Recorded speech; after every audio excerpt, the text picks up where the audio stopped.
This is a session that we really enjoy. I think your head's cut off. Yeah, I am. Uh-oh. Hang on. Now we're cut off. There we go. Hello again. So our agenda did wind up changing a little bit recently. Yeah, sorry, Randy's not available. So yeah, we have some friends from the South Texas chapter, Randy and Don Bassell. Randy's a geology professor over at Texas A&M Corpus Christi. He's a colleague of mine from our professional days and way back when in Houston. And normally they participate, but they're not going to be able to this year. So tonight I'm going to fill in a little bit. Yeah, get fit up with me. But we also got connected with Ben Taylor, who is the new interpretive ranger at Mustang Island State Park, which is one of our volunteer activities. Ben is taking over from Eric Ehrlich, who moved over to UTMSI. So we actually get to meet both of them because Ben's going to share with us some information tonight about the park, about some volunteer opportunities at the park. And then Eric is going to be with us on Saturday at for our beach walk. And he's a very good interpreter, kind of a different style, laid back, fun. So I think you'll enjoy it. And then hopefully I'm not stealing any of Bridget's thunder, but we're supposed to be in a warming planet, but the last at least 3 years we've had these extremely cold snaps, which are not good for sea turtles. And we have this really incredible network of chapter members who respond to that. And that's what Bridget's going to talk to us about tonight, her the stranded turtle network. So she's going to be the last up for tonight. So with that, let's go ahead and start with Ben. Ben, are you here? I am here. Thanks, Craig. Thanks, Sally, for inviting me. The Bassells kind of tossed me at y'all, and I'm happy to be here with the Mid-Coast chapter tonight. How's my audio? Pretty good? Thumbs up, thumbs down? It's really good. Great. Good. I am joining Texas Parks and Wildlife after spending a wonderful 7 years with the National Park Service. I've been a seasonal ranger for quite a while. Waco Mammoth National Monument and Big Bend National Park here in Texas, Bryce Canyon National Park over in Utah, Great Basin National Park in Nevada, Olympic, all around. I'm finally back home here in Texas. I'm actually originally from San Marcos, and the reason why I bring that up is that's where I became a Hays County master naturalist. I've been with them since 2012. And just recently, moving down here to work at Mustang Island State Park as their interpreter, I have switched over to the South Texas chapter. And full disclosure, there is no favoritism. I want to say that it's actually a very special thing to have the overlap at our park with your chapter, as well as the South Texas chapter, and really many others coming out to see us on the coast and to learn about it. So what I want to just use a little bit of time tonight, I don't want to go too over time. So if I start seeing red angry faces in chat or little clocks, I'll know I'm going a little over. But I want to share a little bit about some of the volunteer opportunities that I'm pulling together at our park, especially for this summer. Again, since I'm fairly new on the scene, I've only been with the park for 2 months.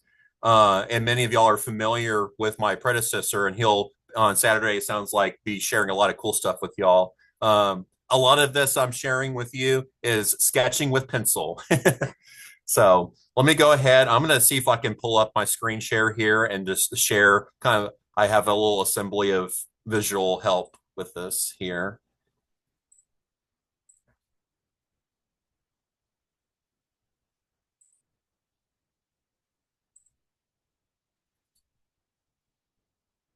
So I'd like to mention that we're just down the way from many of y'all, down on Mustang Island, south of of Port Aransas. Um, Taking the ferry over or coming around if you're visiting and seeing friends or family in Corpus and hopping over the Kennedy Bridge. Um, we have 5 miles of beachside, Gulf side, and about 8-ish miles of bayside habitats that we do a lot to not only conserve and protect, but really we're a recreation hotspot. We have many people coming out having their first experiences seeing the Gulf. Many of them, are, especially with kids, this is their first time setting foot on shore. And so it's a really special place for that.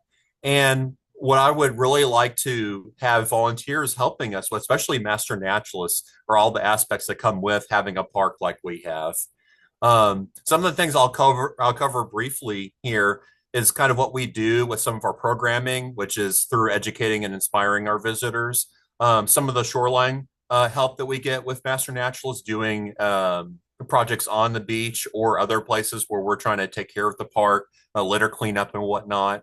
Um, some of the outdoor activities that we're really trying to promote, things, like activities that are getting a little bit harder for especially youth to get out and do. And we're trying to keep that going as initiatives with Texas Parks and Wildlife. Some of the kind of zany arts and crafts ideas I have, and bringing that out in the park, and tapping into photography that I'll be looking for volunteers to help with. And finally, I'll kind of end with some of the night sky stuff I have planned too. Um, Anyways, just jump in it. We are a 4 days a week kind of program park where I'm trying to do a lot of activities to have a presence there, to have people have a chance to talk with the ranger. But as the first bullet points out, we're very much a recreation heavy park. We have a lot of people that will beeline straight to the shore, and I will wave at them and they'll wave back. And that is as much of an interaction as I might have with them. And that's okay. We do a lot of interpretive programs that share accurate and relevant knowledge that we have for the resources of the park, whether it be the geosciences, what makes the barrier island special, and what you'll be hearing a bit about tonight.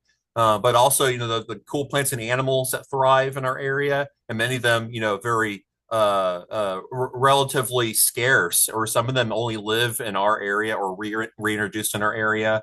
So any opportunities I have with my programming, and I'll show my schedule here in a second here, just so y'all can take screenshots and stuff, can always be improved with your support and your help as volunteers, and also just coming out to hang out with us out here. I'm always looking for opportunities to help with shadowing and developing interpretive skills.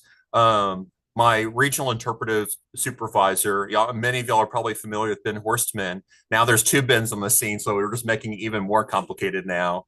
We can just call him Burning Ben, and I'm definitely Beach Ben. But anyways, I'm sure he does a lot to show y'all interpretation, and so a lot of the skills go with it. And I'm also very avidly into doing shadowing and developing skills. If anyone here in the meeting tonight are part of the training, and especially considering what they want to do and be as a master naturalist, I really aim to provide options for you to come see what it's like to present to the public, to have kind of resources at your disposal for it, and to make that kind of the fun part of being a master naturalist and sharing what you know with the world. It's always comes across as informal. I'm very laid back, and Eric, a lot of y'all know too, is a very chill and laid back person. But a lot of what we do at the park is scheduled and planned, and I always like to get together with any volunteers that are interested, having you reach out to me, let me know kind of times where you'd like to be out, maybe attending a program or doing something on your own in the park, roving and sharing your knowledge with others, letting them know you're a mid-coast chapter master naturalist. So I like to have those things kind of planned out if possible. The other thing too is I am not really law enforcement at a park that sees a lot. I'm out there on the beach, I'm seeing all kinds of crazy things happening. And my approach to a lot of it is I'm not there for enforcement per se. I'm not there to rain rules and regulations down on people. I use the resource as the important part of the agency we have out there. So I like to show people how to use things. For instance, let's say there's a drone up in the air And we know we have regulations against drones in the park, but we think a lot about using, the shorebirds or the life around us or other people. I would definitely say, for all the shorebirds here, we want to make sure that we're not using drones in this area because this is their sanctuary. Things like that, using the resource for education and not for and helping with enforcement. And then a lot of y'all have skill sets that I like to tap into for plant identification, bird IDing, and especially doing programs or whatnot that are geared towards those things. There's still a lot I'm learning. When I moved out here, I kind of wish I could just sleep next to a bunch of books that had all that information and learn via osmosis. But unfortunately, that's not how it works. Or at least I haven't discovered that power yet. But definitely want to tap into y'all's knowledge as very learned and experienced people yourselves and have that option out here for others. If you want to take a screenshot or photos of this is sort of my tentative schedule I like to maintain for the summer. Some of these things will kind of pick up more in the later part of June, maybe into July. You'll notice on Saturdays, I also have kind of a slot set aside for astronomy programs and night sky stuff just to have good attendance for that. That's also very weather dependent. We'll kind of always have to see how that goes with it. But a lot of the coverage I have here is to just ensure that we have a presence out there, interacting with people and really showing them why not just Mustang Island, but the Barrier Island system and really the Texas Gulf Coast in general is special. So these are like Wednesdays are good days, or if you ever reach out to me and say, I'd like to come just visit the park and learn a little bit about it and have you come and hang out with me. Great day for that. Any of the walks, or I have Shell and Tell in there as sort of a touch table activity for interactions, kind of in a nice controlled setting there on the Dayou shore.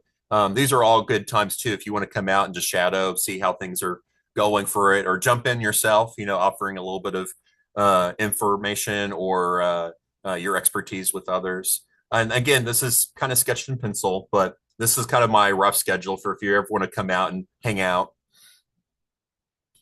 We do a lot of educational programming too. Flower Bluffs, the school district nearest to us, just across the channel, the Bay area.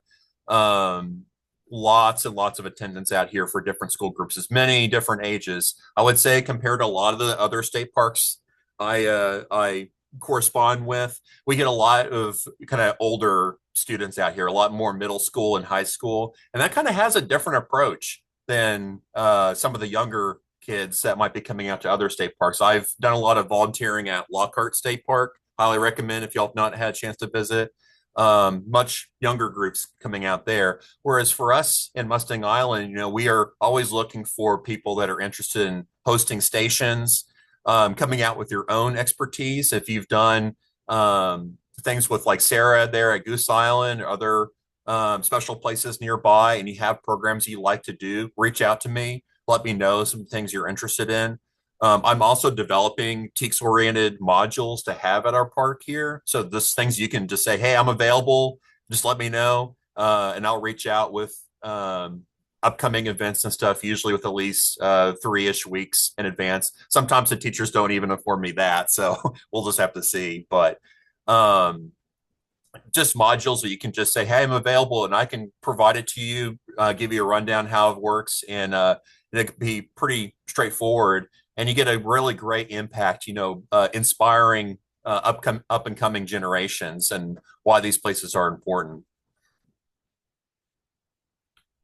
We also do a lot of stewardship in the park in terms of, litter, cleaning things up. We have a lot of, you can see that blue box there. If you've not been to Mustang Island recently, this is kind of a newer addition, providing onion sacks to people to clean up litter. I hardly ever see anyone at the park tossing their trash out. It happens occasionally, but we do deal with a lot coming to us from elsewhere. And, I like to mention to people jokingly, Mustang Island is like the tip of the fingernail for the handshake of Texas with the rest of the world. So we're kind of intercepting a lot here and picking a lot up. And it also goes to show a lot of the stewardship that people have, the looks in kids' eyes when they have a chance to run a bag out, grab some stuff, and get a cool sticker or a Junior Ranger pin.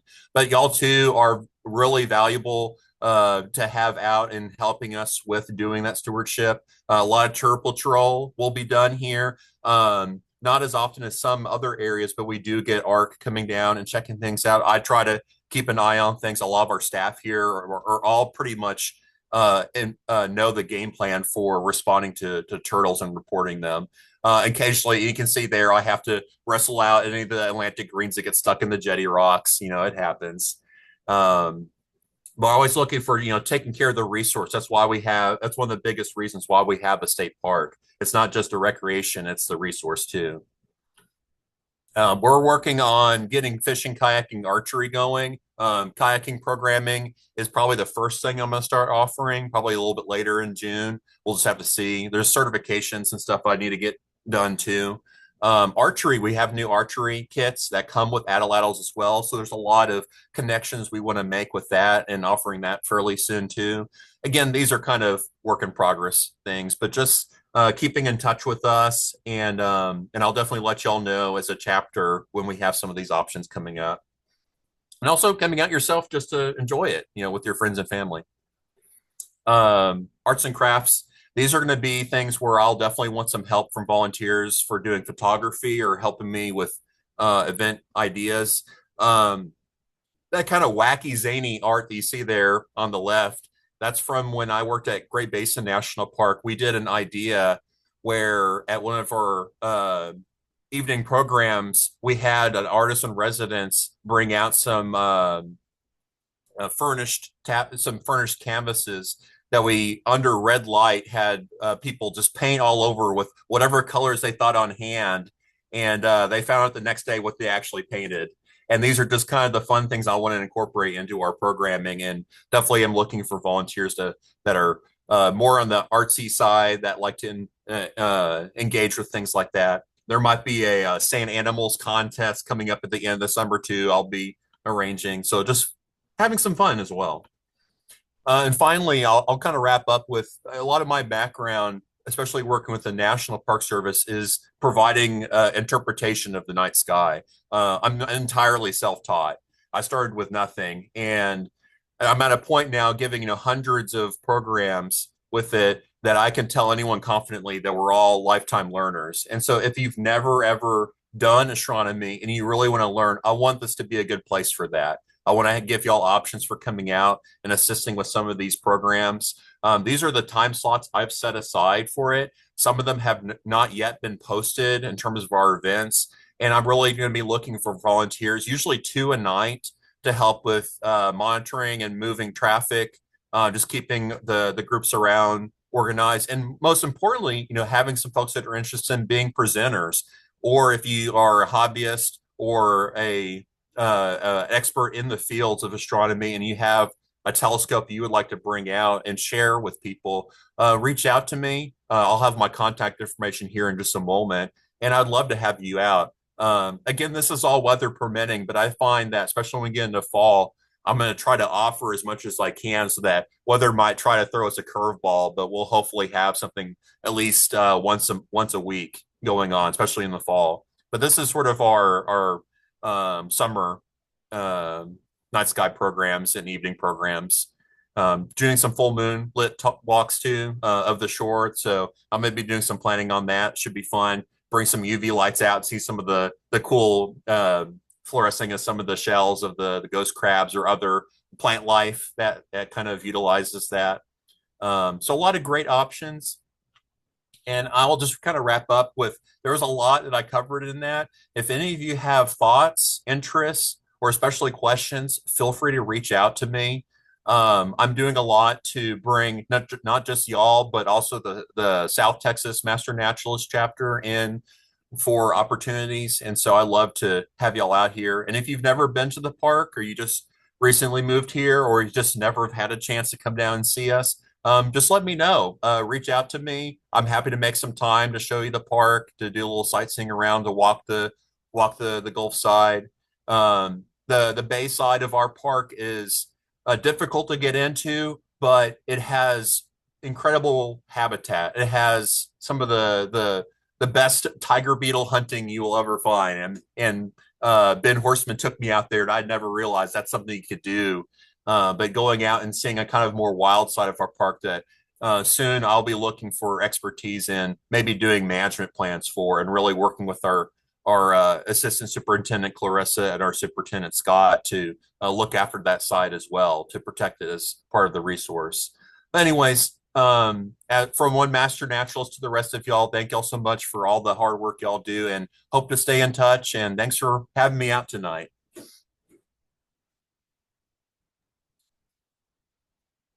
Thank you so much for your presentation, Ben. We really appreciate it. I took a couple screenshots of your information and everything so we can share later with the group in case anyone needs to get that without having to go through the recording later. I will say also the night sky presentations, that was when I was back in school. I got to go out on a boat in the Everglades as a school demonstration of it, and it was incredible. Once you get away from all the lights and you really see just how much is out there, and they used a spotlight as a pointer in the sky. It was something else. That with all the bioluminescence in the water, it was a really neat thing. So I would definitely say if you've got the time, try and take part in that because it's different. I'm a fish guy, not an astronomy guy, but it was incredible experience.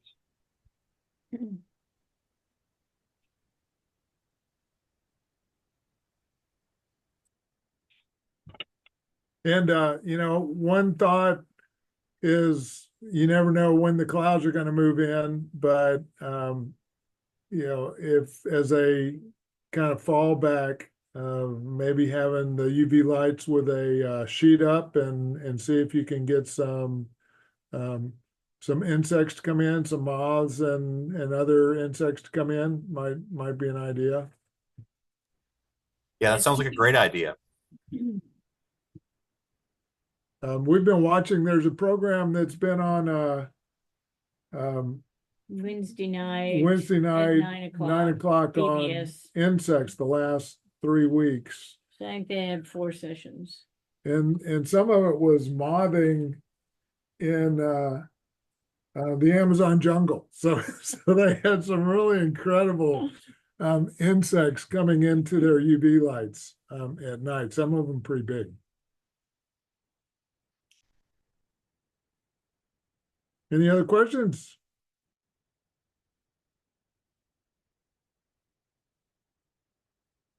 All right. Thank you, Ben. Thank you, Look Ben. forward to meeting you in person soon. Yep. Mhm. Likewise. Okay, so I am up next. And I just have something very short planned. Let me see here.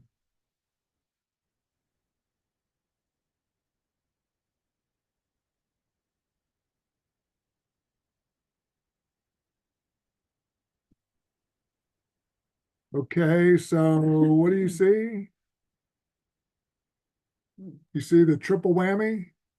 Yes, looks good. Okay, good, thanks. So, I'm going to present this in a poster fashion.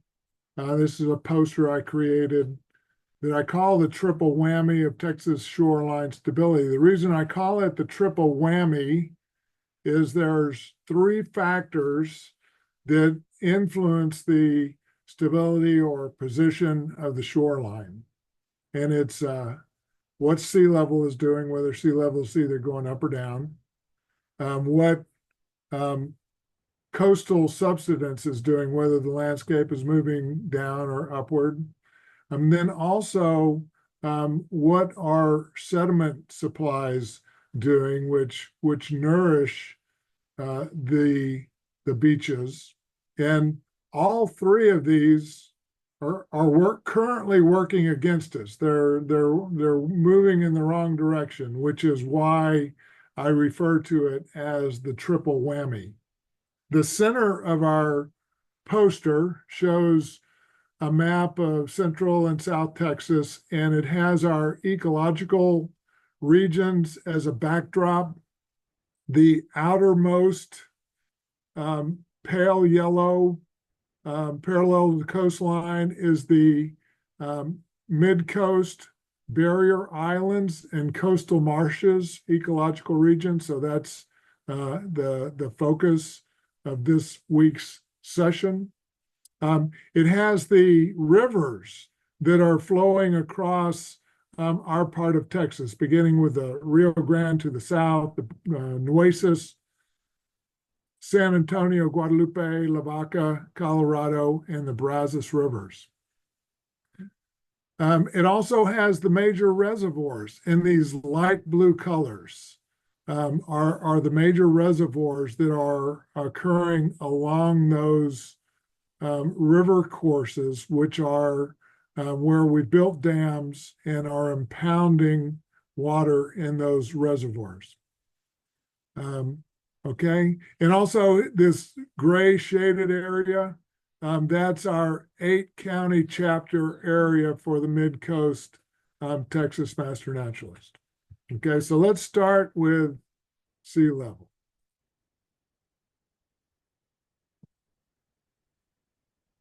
So sea level, this graph shows sea level over the last 120 years, starting in 1900. These data were traditionally estimated or measured at various tidal gauge locations around the globe, and then averaged for the globe. And what we see over that last 120 years is sea level has risen about 200 millimeters, which is equivalent to about 8 inches over the last 120 years. But then you see over the last 25 years, this little orange line that corroborates the observations made at tidal gauges. These are direct measurements from satellites, which then have been globally averaged to show that over the last 25 years, we've had sea level rise about 3.5 inches. And then what I've done is I've converted that into an equivalent 14 inches over the last or over 100-year period. And the reason I've done that is that we can then combine or compare some observations for the state of Texas at various locations, Sabine Pass, Galveston, Freeport, Rockport, and Port Isabel. And you can see all of those numbers are more than 14 inches per 100 years. Some of them are pretty close. For Port Isabel, it's practically the same number, but Rockport and Galveston, you can see those numbers are considerably more than 14 inches per 100 years. And the reason is that at a local level, it's very difficult to differentiate between the amount of sea level that is occurring from an actual rise in sea level versus subsidence of the landmass. And that's what corresponds or accounts for the difference between, in Galveston, this 25 inches per 100 years is there's almost as much subsidence going on as there is sea level rise at Galveston. So that combination of sea level rise plus subsidence is what's referred to as relative sea level rise. And that's what all of these numbers are for the state of Texas, are relative sea level rise numbers. And then we also have a diminishing sediment supply. There are 200 plus major reservoirs along our river courses in the state of Texas.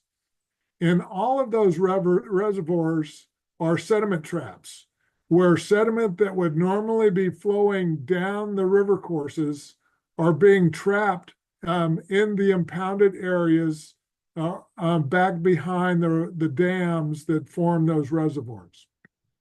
And then what little sediment is currently reaching our shorelines, those sediments are being altered by jetties that are built to protect our various ship channels that cut through our barrier islands. They are altering the longshore transport of sediment.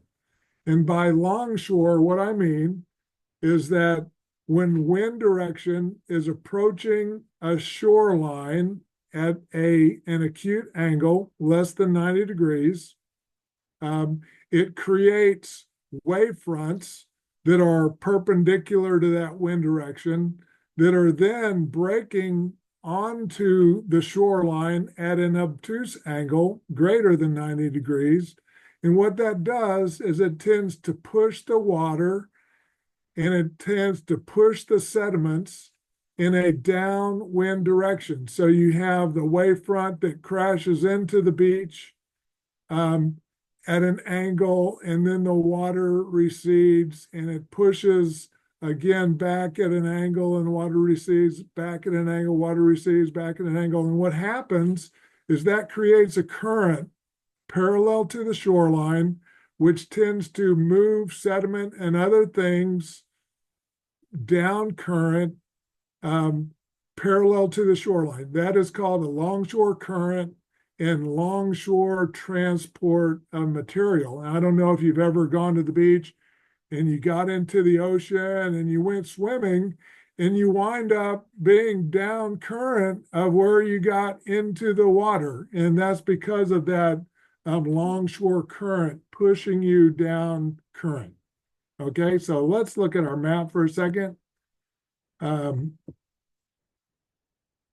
what we have, because of the curvature of our state, is that we have a predominant wind direction from the prevailing from the east southeast. And so what that means is that the same wind direction can create a converging longshore currents. So currents that are moving from the northeast to southwest on the upper Texas coast. And then we have an opposing current from the south on the lower Texas coast. That results in a convergence that happens of those two opposing currents in the area of our chapter area, the Mid-Coast chapter area, or just to the south of us. And then, so let's see what that means when we look at some actual real world data for how the shoreline has changed for a 20-year period between 2000 and 2019. So yellow and green means that the shoreline is advancing, so it's building outward. And orange and red means that the shoreline is retreating. And you can see that most of the Texas coast is orange and red. In fact, about 71% of the Texas coast is, or at least between 2000 and 2019, was retreating, and only about 23% of the Texas coast was advancing. And what you see where there is advancement, it typically occurs as these very, very short areas of here's a little green area up at San Luis Pass. Here's another little green area at the Brazos River, a little green area at the Colorado River, a little green area at Port O'Connor. And you can see that those green areas, that there is also a red area immediately adjacent to that green area. And what is happening here is these are occurring at jetties that are sticking out into the ocean and that are altering the longshore transport of sediment. So what is happening is you can see the green are typically on the north side, and this is where we have our longshore current that is moving from northeast to southwest. So we see the green that's on the north side of the jetties, and then there's an eroding area on the other side of the other jetty. We have a little bit of we have a different relationship going on at the Brazos River we can talk about in just a second. But here, the Colorado River, we see the green to the north, the red to the south. Same thing at Pass Cavallo. Doesn't show up on these data so well. I'll show you some pictures where to the south, where the currents are coming from a different direction, we actually have a different situation where we have the beaches that are advancing to the south and they're eroding to the north. So let's look at some examples. So let's look at the Colorado River. And interestingly, this is just a little side note, but historically the Colorado River flowed and it actually joined the Brazos River in the vicinity of the Brazos Deltaic headland. It was about 2,000 years ago, I think, the Colorado River actually changed course all on its own. It picked a more efficient path to the ocean. So this is the current path of the Colorado River versus its historic course over here. But let's look at the Colorado River jetties. You can see here's those jetties sticking out, and you can see how you have a wider beach to the north, and you have this concave, narrow beach to the south. So that's where it's advancing to the north. It's retreating to the south. Let's look at the Port O'Connor jetty. So here you can see a really good example. You see the jetties. You can see this beach that's built out, advancing to the north, retreating to the south. And then as we get further south, we see an opposite situation. This is where we're a little bit north of a convergence, but at least at Aransas Pass, this is going to be really close to where we are. This is where UTMSI is right here, but we can see there's this advancing beach to the south now and a retreating beach to the north. And then if we go down to Packery Channel, actually it's pretty young jetties, so you don't see a lot of difference here at Packery Channel, but then at the Mansfield Channel, see this really good example of the advancing beach to the south, the retreating beach to the north. And then again, you see this same situation down at the Brazos Santiago Pass at Brownsville, where you see this advancing beach to the north, and then the retreating beach to the south. So let's look at what this means in terms of people and kind of the real world. This is outside of our chapter area, but this is a really interesting comparison of two photographs from Surfside Beach, just on the other side of the Brazos River. They're about 50 years apart. So Surfside Beach during 1969, you see a really nice wide beach, see all these vehicles parked, enjoying the beach, people with their tents and stuff.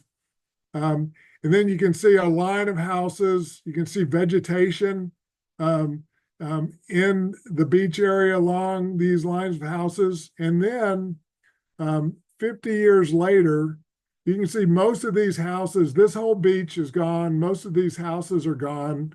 There's just a few remnants. I think here's, you can see the connection between these two lines. Here's a house here. This is a house here. These are those two houses that are left on the beach.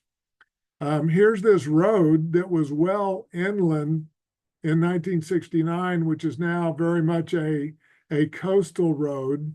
And it actually is eroded away as we approach the jetties. The road is not present as we move further south to the jetties. Then you can see today, or at least in 2017, there were a lot more houses now than there were in 1969. And the fate of these houses is not a very good one. If this beach continues to retreat, which, you know, by all suggestions would be that it will continue to retreat, there have been some efforts to try to replenish this beach, but those are just very temporary, expensive changes to try to alter the course of that beach. And then let's just look at one more example. This is from our area. This is actually Mustang Island. You can see some of the beach houses. And again, I made the point earlier that we do have some wider beaches, maybe a little more stable in our mid-coast area where there's that convergence of currents. But normally what we would see would be this vegetated dune would be vegetated on both sides. So this dune line would slope down to the beach and have vegetation on both sides. And what we're starting to see increasingly is that the rising sea levels are eroding into this face of the dunes. And then with each high tide event where the tide actually gets into this dune, it's going to continue eating away until this dune line is completely gone. This is a swale, so this is a ridge, here's a swale, and here's the next dune line, next ridge. So the beach will then advance fairly rapidly through the swale, and this will be the next surf line once this dune line is removed by erosion. So that is what I had planned for tonight. If we have any questions, I'd be happy to take them.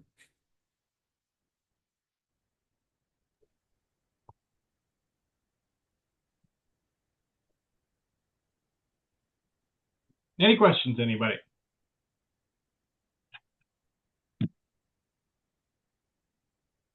All right.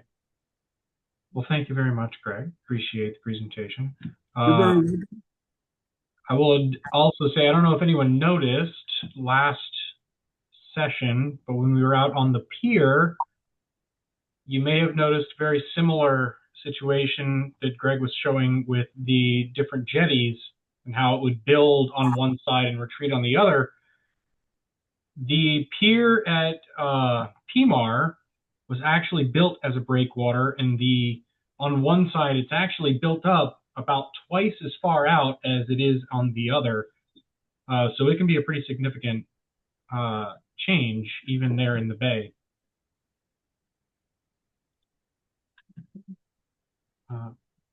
At this point, though, if there are no questions, we are good to go ahead and take a break. Let's do 10 minutes, where I have 6:18 right now, aim for 6:28. And we will see y'all back here shortly. Great, thanks.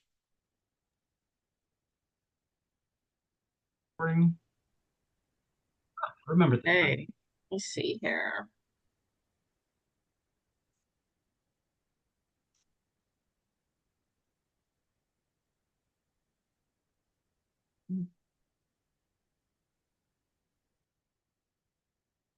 All right, let me share my screen. Everybody see that? Yes, indeed. Okay. Okay, so I'm Bridget Berger, and I am actually your vice president until the end of the year. If anybody wants to be vice president, it's a super cool, fun thing to do, and I'll definitely orient you. But you just arrange the chapter meetings and the speakers, and it's pretty fun. So, but I've taken my turn, and I have some other things on my agenda to do. One of them is being the coordinator of the Mid-Coast Sea Turtle Rescue. And so Oops. Get it started here. I thought I would give you more of an introduction to sea turtles, and talk about our Texas turtles, how they're in trouble, and how we help. So first, why are we talking about sea turtles in the Barrier Island Bays ecology class?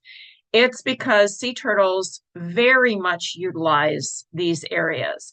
And I will get more into that. This is a screenshot of 2024 Sea Turtle Stranding and Salvage Network. That is where all data about sea turtles go. And for every dot here, it's a stranded turtle, which also incorporates the nesting turtles. So these could be live or dead, cold stunned, injured, but you can see that they are very much a part of our bays and our Gulf Beach barrier islands. So first of all, what's a sea turtle? A sea turtle, of course, lives in the seawater, the marine environment, and they have flippers. Regular turtles have claws on their legs, and tortoises have stumpy little legs. They are strictly land. The turtles that have the claws, which are the majority of the species, they go in the water. They spend a great deal of time in the water. They bask in the sun. They lay their eggs on the shore. But the tortoises, they can't go underwater. They typically are just terrestrial. In Texas, we have 54 species. My favorite is the diamondback terrapin. And this has to do with our bays as well, because they are the only species that make their home in the salt marsh. In fact, today I attended the Diamondback Terrapin Working Group. They had an all-day session for the Gulf states, and the research that's being done and the threats to them are many, but they're a beautiful turtle. You can see how they have spotted skin, and their carapace, the scutes on it are raised, so that's why they're called diamondbacks. But don't tell the sea turtles, but that's my favorite turtle. There are 7 sea turtles in the world, and most of them are hard shells, and then there's the leatherback, and he has a leathery skin. We're just going to go into a little anatomy here. Sea turtles cannot remove their shells as per cartoons show, they taking off their shells. No, their shells are actually part of their skeleton. And the leatherback, you can see, doesn't have that hard shell. They have a leathery skin over their ribs. But in the hard shell turtles, their ribs and their spine are fused together to create that shell. Now, the shell is covered with what we call scutes. They're a keratin type of material, just like our fingernails. Their skin portions on their heads and their flippers are covered with scales. Interestingly enough, this same material is also what another reptile, alligators and crocodiles, and also birds. Birds have these same type of scales on their skin. So that's kind of a nod to them being related to reptiles, right? The sea turtles, the females are much larger, and you can see here that there's a male mounted on the female, and they have a long tail. The adult breeding males have long tails. They use that tail to clasp on to the female for mating. They also have a elongated claw. They all have claws on their flippers, just a few claws, but on the male, it's elongated so he can latch on to the female for mating. So after they mate, the females will come ashore and lay their eggs in the sand and then retreat back, and the hatchlings hatch out of the sand after about 50 days or so. This is our primary nesting turtle, the Kemp's Ridley. This picture is taken on Potter Island. And the hatchlings will then emerge after 50 days or so on Padre Island. You'll hear later how they actually collect the eggs. There is nesting patrol, and they collect the eggs and they incubate them. That is because they're all endangered species. And so they're trying, and the Kemp's Ridley is the most endangered species. The hatchlings then, they release them on the beach and they will make a mad dash out into the open ocean where they will spend their little hatchling years in this sargassum. So when you see sargassum on the beach, do not hate it. That is the home for many creatures, actually. And these little hatchlings, they're eating floating invertebrates, hydroids, little crabs and things, and that's what they eat for the first few years of their life as they hide in that sargassum. And then when they reach a juvenile state, that's when they start eating other bigger animals and things like that. Another interesting phenomenon, a lot of people say there's turtles have tears, but that's really an adaptation of how they excrete salt water. They excrete salt water through their tears, even in the water, but you notice it if they come ashore, it looks like they're crying. Now I'm going to just touch on the other species. The flatback is strictly in Australia. This aerodynamic shape of theirs helps them to swim far and wide. And so there has never been a recorded sighting of a flatback here in Texas. The olive ridley is a cousin to our Kemp's Ridley, and they are on the Pacific coast. Cool thing about the olive ridley is that and like the Kemp's Ridley, they have a phenomenon where they nest in a mass nesting event called an arrabata.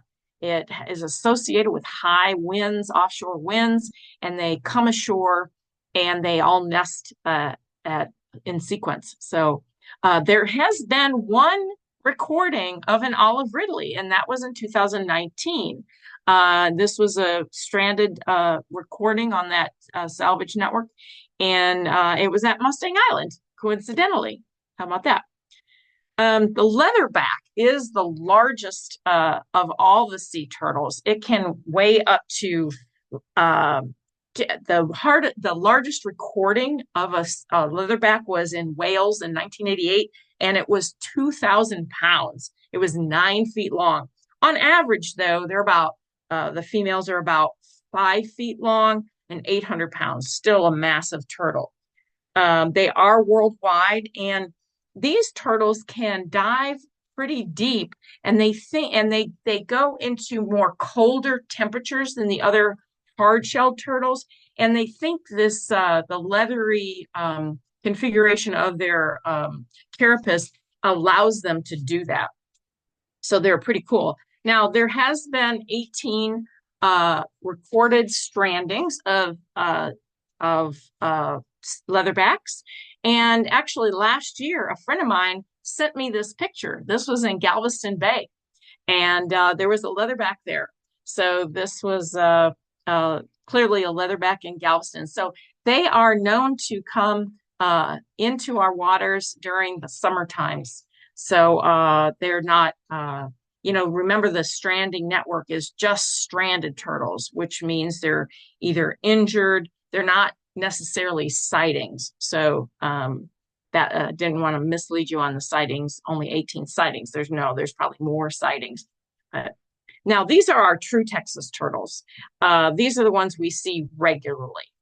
And the hawksbill is a turtle that has a raptor-shaped bill, and because it eats soft sponges and invertebrates from in between the coral on the coral reefs out there. And we do occasionally see hawksbills washed ashore, injured or dead, but they are more of an offshore where they're feeding. They have the most beautiful shell. It can range from very dark chocolatey to a blondish, but their scutes are overlapping.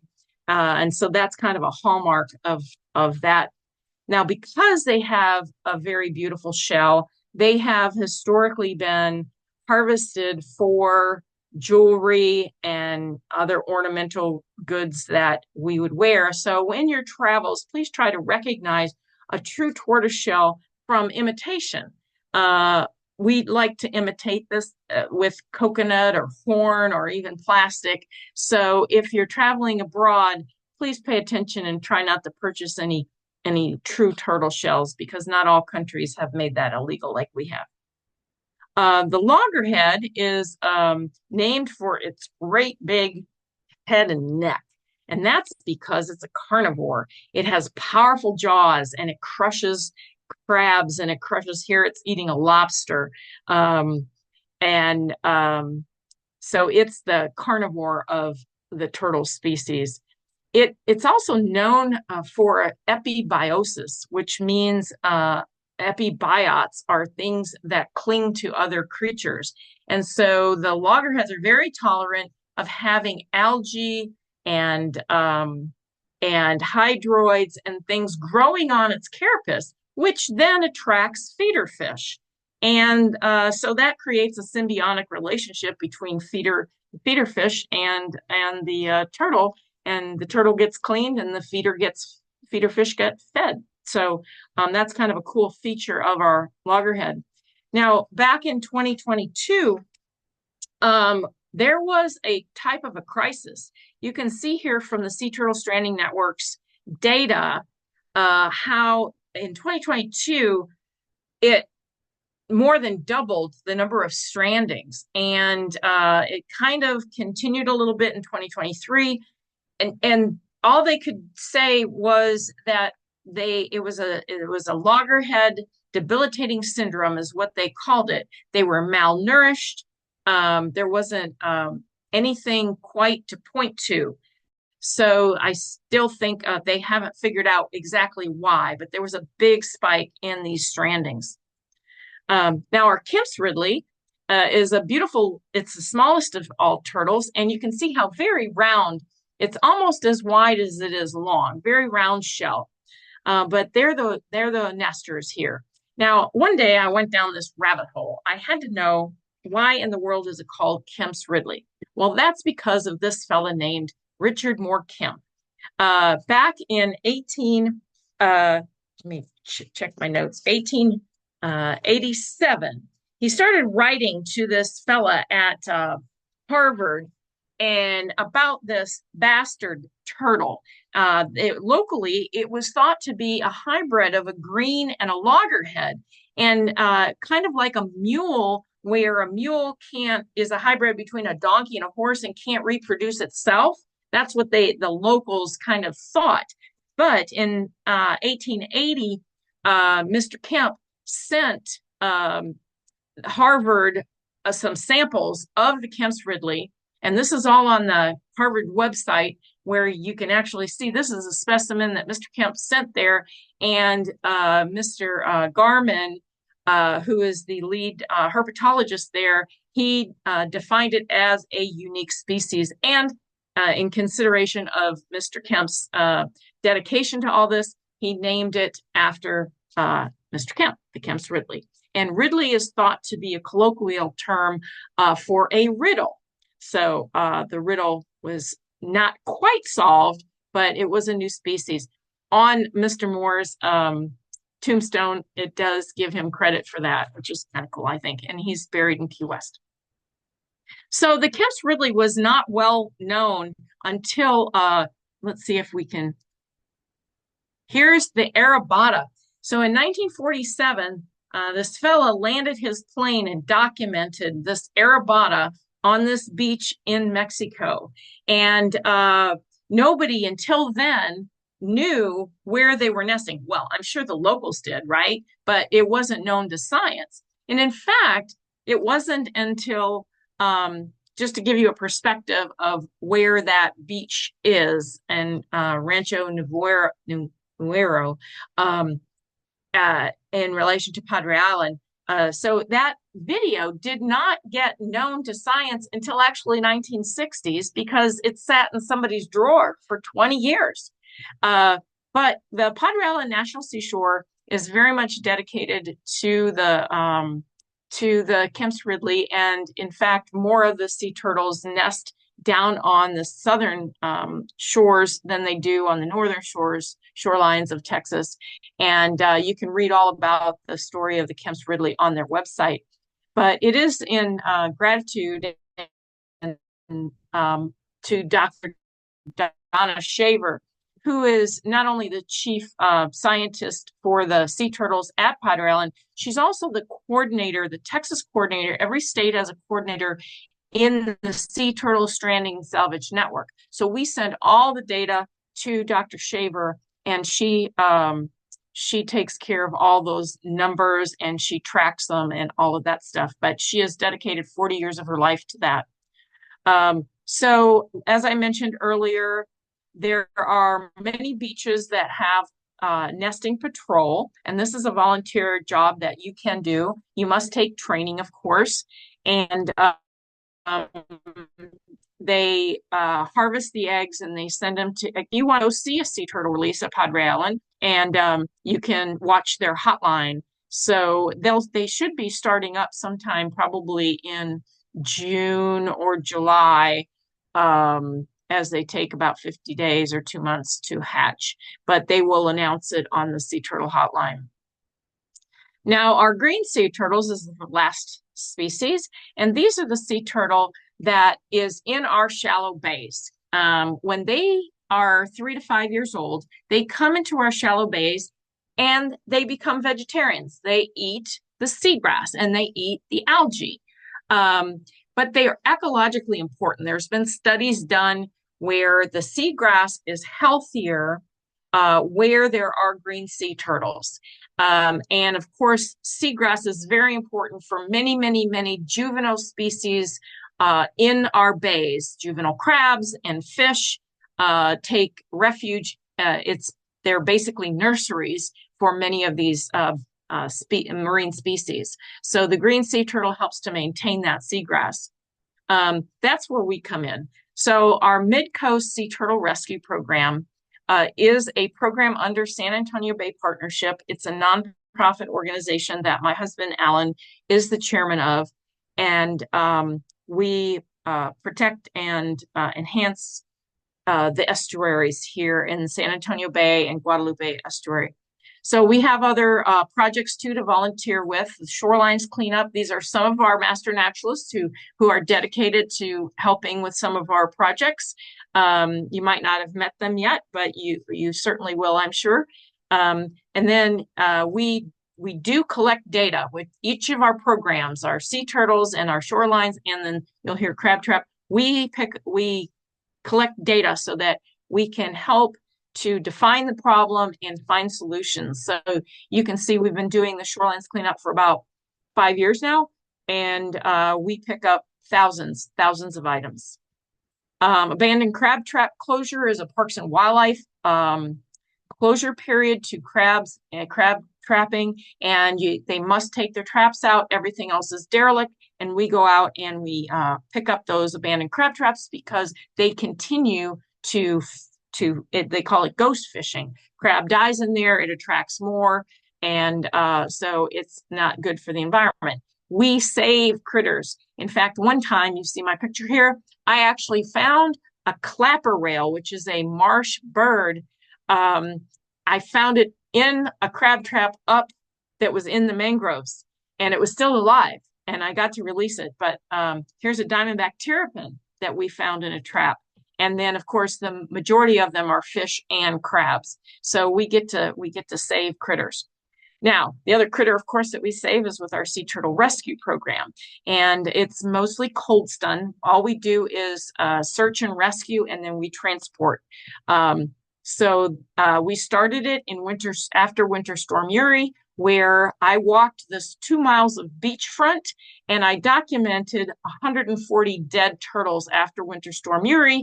And literally I measured each one, and I sent it in to the powers that be. I didn't know who, but they eventually went to the Sea Turtle Stranding Network.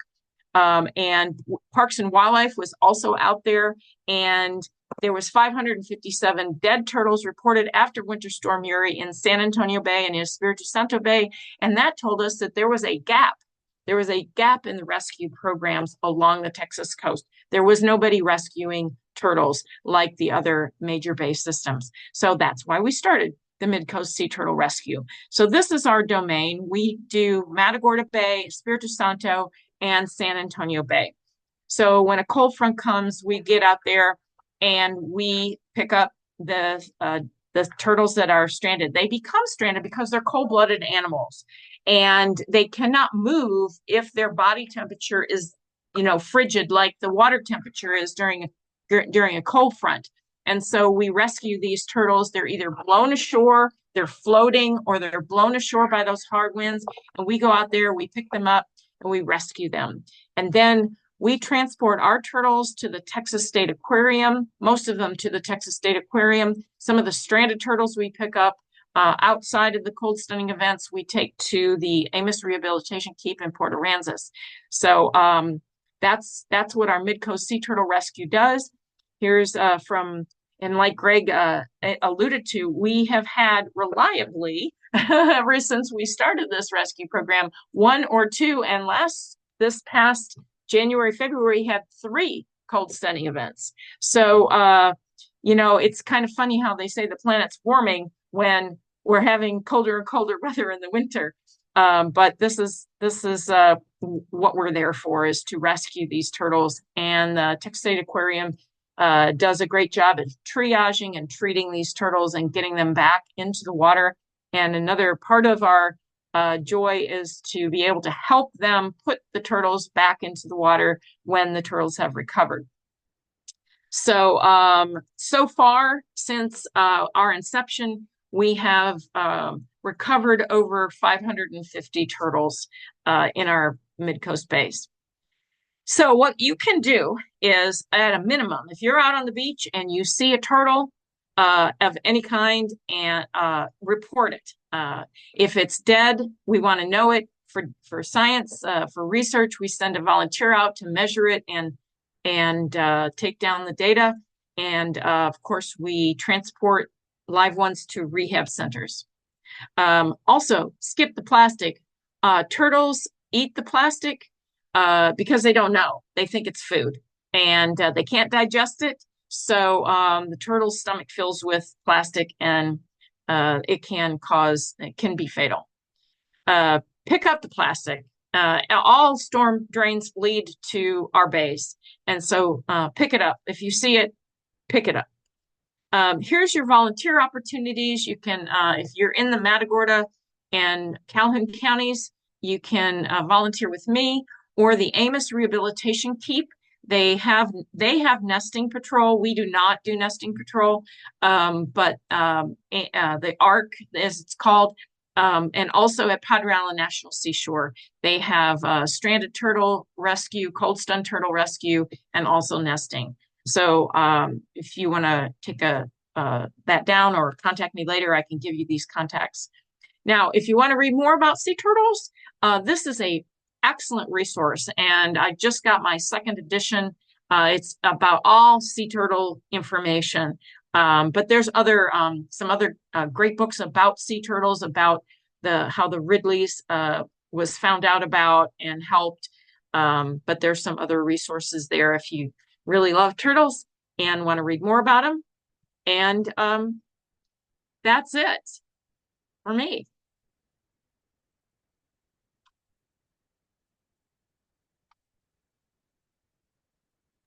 Thank you, Bridget. That was Thank you. great. Was I tried to go fast so we wouldn't go over time. I think we have a little time to spare if anybody has any questions. Yeah, we have plenty of time to spare. And if I could just quickly comment, can't help myself, that it might not be intuitive, but there is a rotation of wind around the North Pole that's called the polar vortex. And you hear when um, we get these cold snaps, they'll call it the polar vortex, where in actuality, what it is, it's a disruption in the polar vortex. That circulation of that air current circulation around the northern high latitudes is what keeps that cold air bottled up at the northern latitudes. And as it disrupts, that cold air is able to spill southward. And the physics suggest that as the planet warms, then that vortex starts getting wobbly. Instead of being a really strong circulation, that it starts becoming a wobbly circulation, and it enables that cold air to more easily spill southward down into Texas. So that is kind of the physics around why we seem to be getting these really cold snaps while the planet gets overall warmer. That makes sense. Thank you. I see some questions in the chat. How many eggs do they lay? Well, the Kemp's Ridley lay about 90 to 110 eggs at a time in a clutch. Were the loggerhead stranded turtles able to be rehabbed and released? You know what? A lot of them died. I forget what Dr. Shaver said the mortality rate was, but a lot of them did succumb to that syndrome, whatever they had. Sorry. That's it. I have a question for you. With the Hi, Gabby. Sorry. Yeah, she decided to wake up. The Olive Ridley Arabata, where does that take place? I know you said there was only, I think, one observation of an Olive Ridley here. Yeah, so the Olive Ridleys are on the Pacific coast, and that happens like the South America. I think they have some on that Pacific coast of Mexico as well, but mostly South America, Central America. That's where the Olive Ridley is. And, the more I read about it, it's kind of sad, but this is how the world is. The Olive Ridley, they have not outlawed the harvesting of the turtles or the eggs. Instead, they have, much like we have for redfish and trout, we have limits. So they've instituted harvest limits. So there are areas of the world that are still eating turtles and turtle eggs. I think they believe the turtle eggs are an aphrodisiac, which is, we were on the working group today. They were talking about diamondback terrapins having been a major cannery. In fact, I have an article about the canneries along the Texas coast, but a lot of them were the diamondback terrapins as well. And they say that they were really prized. Green sea turtle is not green in color because it eats algae and the grass. Its fat is green, so that's why it's called the green sea turtle. So, but anyway, more than you wanted to know. Just for everybody's interest, at Port Aransas, along the jetties, there are a lot of green sea turtles. So particularly if the wind is fairly calm when we walk out onto the beach, we're going to walk along the southern jetty, and we should be able to see a fair number of green sea turtles. Yeah. It's also an area, high stranding, because when those ships come through and they create that wake, those poor little turtles get wedged up into the jetty rocks. So keep your eye out for and rescue a turtle. Makes sense.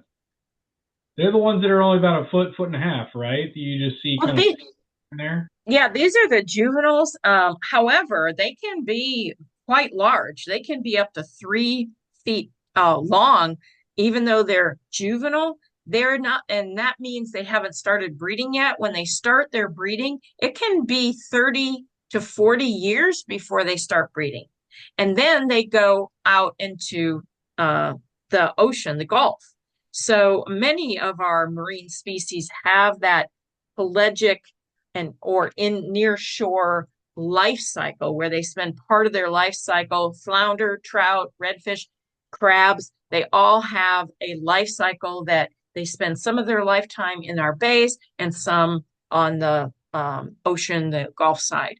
So yeah, so they can be quite large, but a lot of them are, are smaller, but they can be quite large, like you saw in my picture there. They're all juveniles. They're in their are in the wintertime, they're feeding in their bays. And Bridget alluded to earlier that sargassum on the beach tends to get a bad rap, that because it can get kind of stinky and stuff.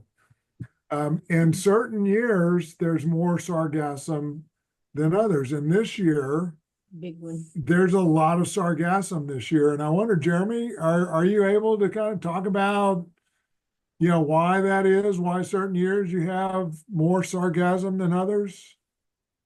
I honestly couldn't tell you. I'd have to do some looking on my own.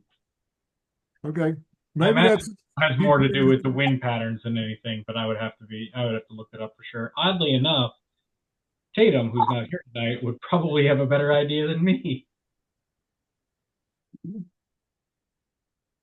Well, maybe we can find out Saturday. Yeah, maybe it's something somebody at UTMSI might have some idea of why we have so much sargassum this year. Will the class be going into their education center there at UTMSI? You do. That's really cool. They've redone it after Harvey, and it's a really neat place. Yeah, we started last year. We went and did a tour of the facility there, and it was really nice. So I'm glad we're going to continue on with that this year. One other point I want to make to the class is that volunteer opportunities. There's no lack of volunteer opportunities, but I just wanted to point out that you can start your own volunteer activities. I started the sea turtle rescue program. Alan started the shorelines cleanup and the crab trap. So, if you see a need, those are the best volunteer opportunities, I think. Something that really inspires you, and go do it. That doesn't mean you have to. We do need help with ours too, but you can start your own. So you're not limited in any form or fashion. Yes, and if anyone needs a reminder, Greg is the project's director. So if you do have any ideas, he's the person to speak to. If you have a new thing that you want to start, it may already be a volunteer opportunity that you just didn't know about, and he'll be able to help you out with that or get you set up and make sure that everything's being done according to all the rules of the chapter and everything. But it does make a big difference to be doing something that you care about personally, because then you'll actually continue doing it, which is more important than just the hours, even though those are also very important. And I want to make an announcement also that we have a guest with us on Saturday. Karen and Dan's daughter is actually a faculty member at UTMSI, and a lot of what she researches is consistent with some of the things we're going to be exploring out on RV Katy. So we invited her to come along, or at least Karen and Dan did, and she, I think, is going to be able to join us out on the RV Katy. So that'll be kind of a special treat for us as well.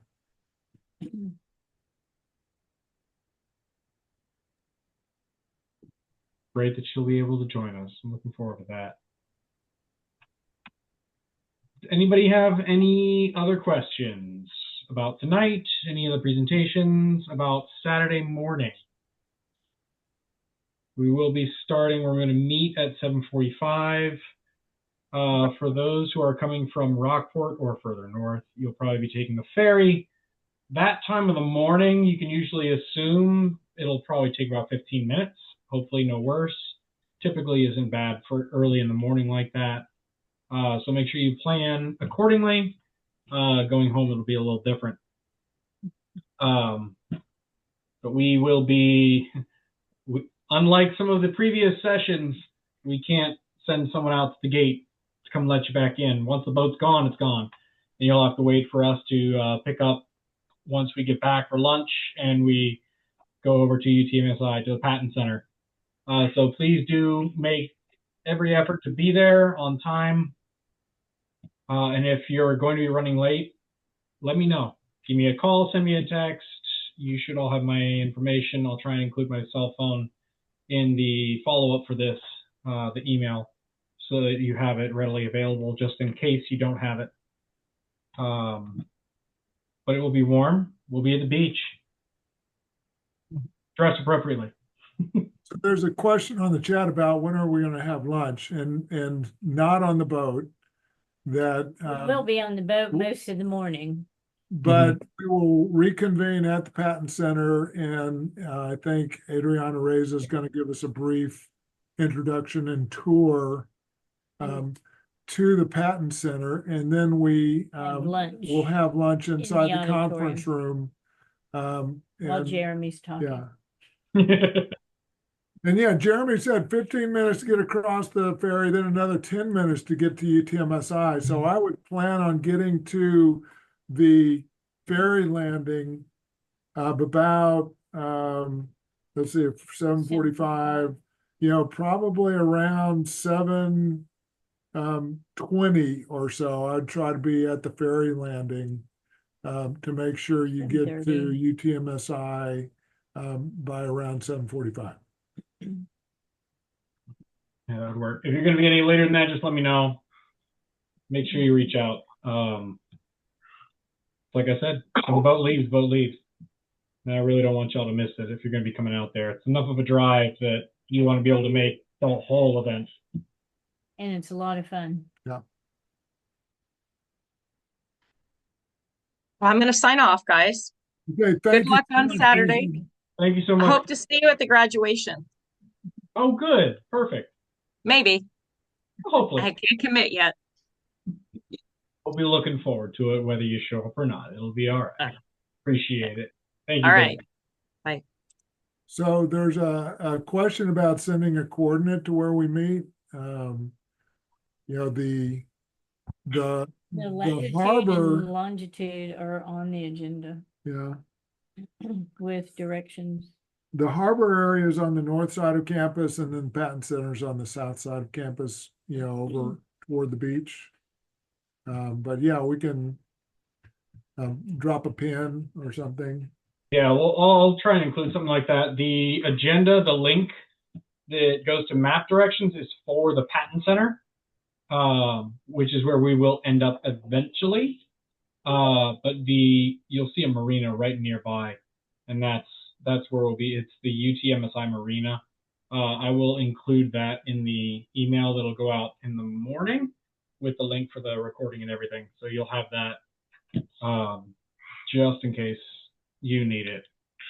But there are also instructions on how to get there in the agenda as well.